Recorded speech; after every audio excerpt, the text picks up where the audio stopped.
சீமான் அவர்கள் பேசுனதுக்கு நான் பதில் சொல்ல மாட்டேன். ஏன்னா அவரே நேத்து ஒண்ணு பேசுவாரு, நாங்க அண்ணன் தம்பிம்பாரு, இன்னைக்கு ஒண்ணு பேசுவாரு. அதனால அவருடைய கேள்விக்கெல்லாம் பதில் சொல்றதுக்கு நான் தயாரா இல்ல.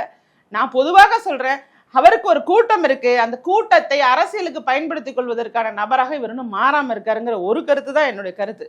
அதை தவிர இவர் வந்தா வேடிக்கை காட்டுறாரு, குரங்காட்டியா இருக்காரு, இன்னும் மோசமா பேசுவாரு, அவர் டிவி கேம்பாரு அதும்பாரு, தரம் தாழ்ந்த விமர்சனங்கள் செய்வதற்கு ராஜேஸ்வரி பிரியா ஆள் கிடையாது. எந்த இடத்துலையுமே நான் இந்த சிகரெட்டை எதிர்த்து வேண்டாம், அந்த பாடல் வரிகள் இருக்கக்கூடாதுன்னு போராடின காலத்துல தரம் தாழ்ந்து எதிரில் விமர்சனம் செய்யும் போது கூட நான் தனிநபர் தாக்குதல் செய்யல, தரம் தாழ்ந்து பேசல அப்படிங்கிறத இந்த வீடியோ பார்க்குற விஜய் ரசிகர்களும் புரிஞ்சுக்கணுங்கிறதுக்காக சொல்ல வரேன்.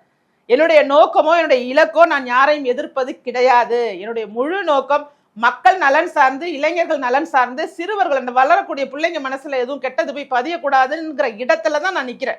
அங்கதான் தொடர்ச்சியா நிப்பேன். அது சீமான் போன்றவர்கள் நல்ல சிறப்பாக ஆக்ரோஷமா பேசுறாங்க அப்படிங்கிறதுக்காக மட்டுமே நாம பெரிய அரசியல் தலைவராக எல்லாம் நினைக்க முடியாது. ஸ்டாண்டுன்னு ஒண்ணு இருக்கு.